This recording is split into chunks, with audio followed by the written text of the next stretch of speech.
સુદામાના પત્ની વિનવે રે. સ્વામીજી દ્વારકામાં જાવ મારવાલા. સ્વામીજી દ્વારકામાં જાવ મારા વાલા. સુદામાના પત્ની પાડોશમાં ગયા રે.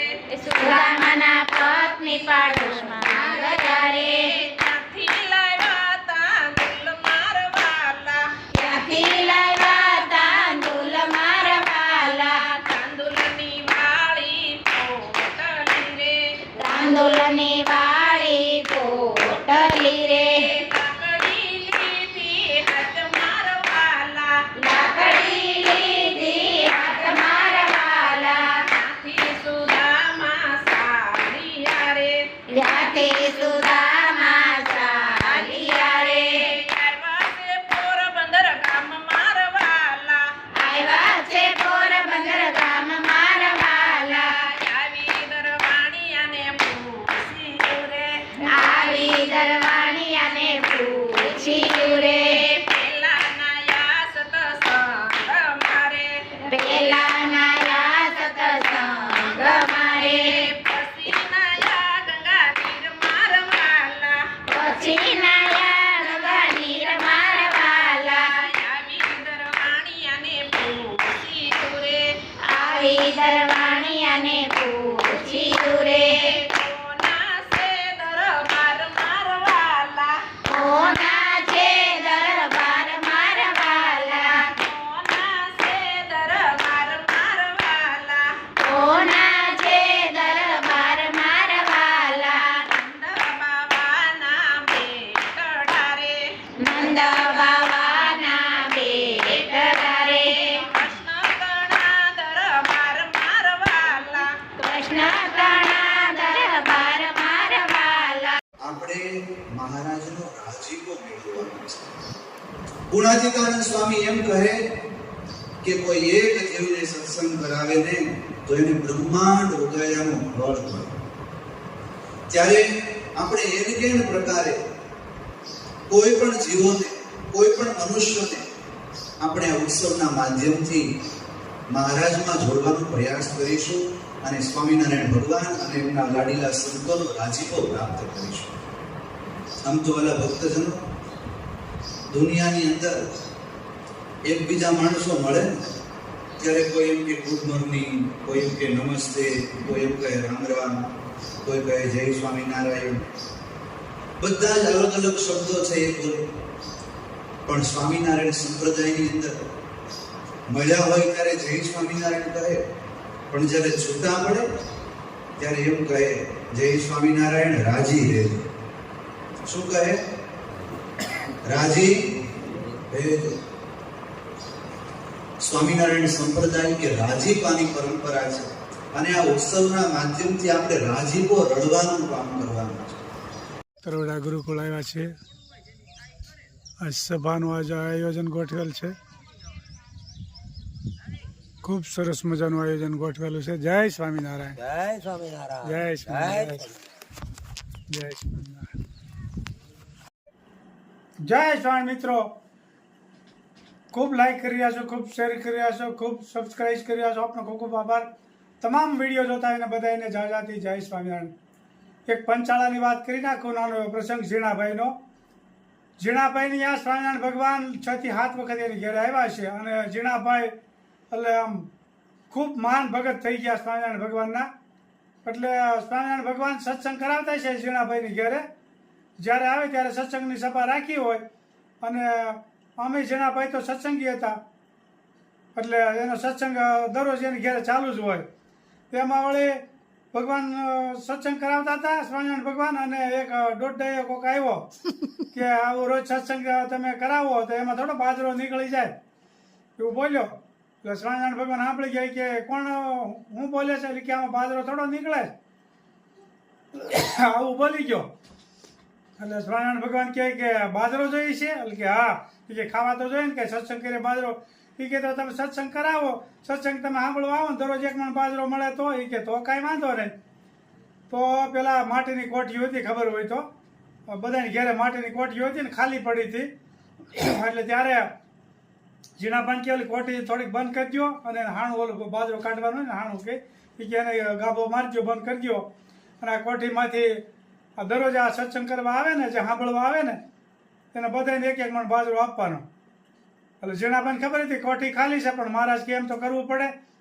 એટલે એ કોઠી બંધ કરી દીધી અને પછી આખો રાતે સત્સંગ કરાવ્યો ને પછી કે હવે આમાં ખોલો, મણ બાજરો બધાને આપી ગયો. અને ખોલ્યો એટલે એમાં બાજરો નીકળ્યો. ત્યારે જીણાભાઈ રહ્યા ને ત્યાં સુધી એમાંથી ખૂટ્યું ને. સ્વામિનારાયણ ભગવાન કે જીવન પર્યંત આમાં બાજરો નહીં ખૂટે ક્યારેય. અને જે સત્સંગી આવે ને એને એક એક ટોપ ભરીને બાજરો દેવાનો, સાંજે જે સત્સંગ સાંભળવા આવે ને એને. પણ તોય જેના ભાગમાં અમુકને સત્સંગ નહોતો ને, એ મફત બાજરો મળતો હતો ને, તો એ 15-20 થી આવ્યા. પછી કે અહીંયા બેહીએ ને તો બહુ અમે ગમે નહીં એમ કરે. કારણ કે જેના ભાગમાં ન હોય એને કઈ સત્સંગ ગમે. હળવા પુણ્ય હરિનો ન હોય સંગ. જેના પુણ્ય ઓછા હોય ને એને મંદિરે જવું ન ગમે અને સત્સંગ સાંભળવો ન ગમે. એટલે એવો જે ઓલો બોલ્યો હતો ને એ ઠેઠ સુધી નો આવી ગયો. કારણ કે એના કર્મની કઠણાઈ હોય ને એટલે નો સાંભળવા આવી ગયો. રોજ મણ બાજરો મળતો હતો, અડધી કલાક સત્સંગ સાંભળીએ તોય. સતત જીણાભાઈ રહ્યા ને ત્યાં સુધી એમાં એને બાજરો મણ બધા જે સત્સંગ કરવા આવે ને એને બધાને આપતા હતા. અને જીણાભાઈને હારે તો સ્વામિનારાયણ ભગવાન રાસ વધે રમાતા. જુઓ ને હારે જુઓ ને રસીઓ રાસ રમે. કીર્તન છે સરસ મજાનું. હા, પંચાળાની ધરતીમાં ધન્ય જીણાભાઈ રે. ખૂબ સરસ મજાનો પ્રસંગ છે આ જીણાભાઈનો. અને જીણાભાઈ તો ધન્ય બની ગયા. જય સ્વામિનારાયણ. કારેલાનું શાક બનાવવાનું છે આજ. ચણાનો લોટ અને આ ધાણા જીરું, ચટણી, હળદર અને નિમક. કારેલા ભરી રાખ્યા હોય એકાવ એટલે કડવાશ ઓછી થઈ જાય. ખૂબ સરસ મજાનું કારેલાનું શાક બની રહ્યું છે ભાઈ. મારે કારેલાનું, મેથીનું અને મગ ને એવું વધારે હોય છે. હરખું હમણાં આવે છે ને સરગવા. આ બધા શાકો ડાયાબિટીસ વાળાને ફાયદો કરતા હોય છે. અને આ ગોળ અને એમાં થોડું તેલ ઉમેરવાનું.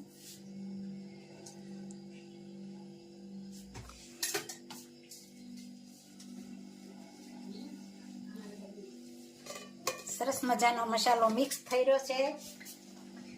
ભરેલા કારેલાનું શાક ભાવતો ભાઈ કોમેન્ટ કરજો. અમારે તો હાલે. મસ્ત મજાનો મસાલો તૈયાર થઈ ગયો છે.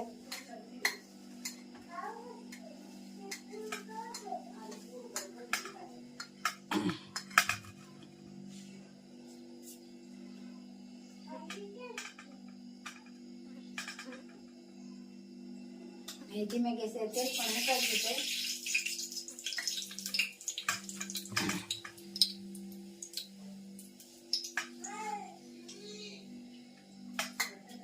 સરસ મજાનો વઘાર બનશે.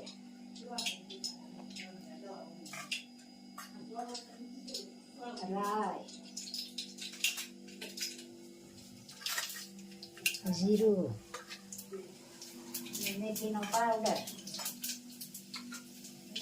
અને ભરેલા કારેલા.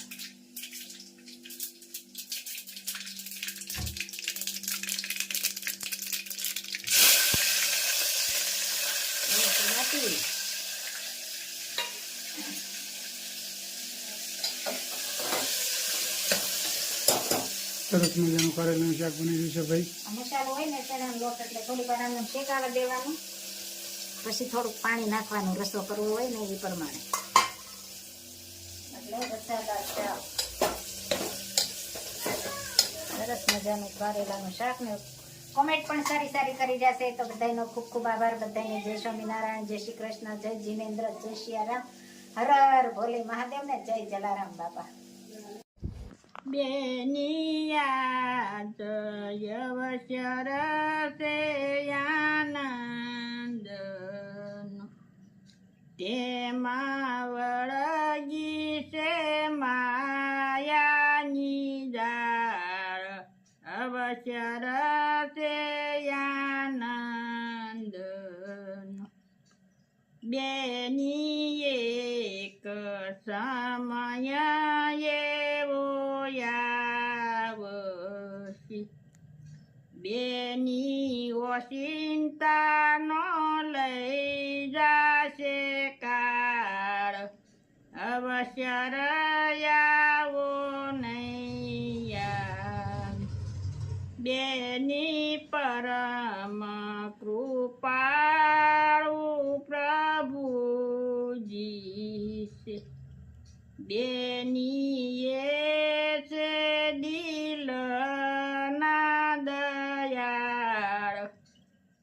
સમરણ કરો શ્યામ બેની તાર ટપાલ ત્યાં નથી આવત બેની ગયા એના નહીં સમાચાર સમરણ કરો શ્યામ બેની અંતના જ્ઞાનમાં સમજ બેની કરો આત્મામાં વિચાર સમરણ કરો શ્યામ બેની અંતર શત્રુને તમે ઓળખો બેની કરાવે છે ભજનમાં ભંગ સમરણ કરો શ્યામ બેની ભજી લેવા ભગવાન બેની કાળ નહીં ગણે વૃદ્ધ કે બાળ સમરણ કરો શ્યામ બેની પુરુષોત્તમ વરને પામ બેની રણ છોડ કહે છે રંગ સમરણ કરો શ્યામ જય સ્વામિનારાયણ. જય શ્રી ખૂબ સરસ મજાનું કીર્તન ગાયું અમારા ભાઈએ. એક એક કડી જીવનમાં ઉતારવા જેવી છે કે નાના બાળે નહીં ગણે કે વૃદ્ધે નહીં ગણે, કાળ ઓચિંતાનો આવી જાય. આ ઘડી ભગવાનને સ્મરણ કરવાની છે. મનુષ્યનો અવતાર જન્મ મરણના ફેરા ટાળવાનો છે, એટલે ખૂબ સરસ મજાનું જીવનમાં ઉતારવા જેવું કીર્તન ગાયું મારા ભાઈએ. જય સ્વામિનારાયણ. જય સ્વામિનારાયણ.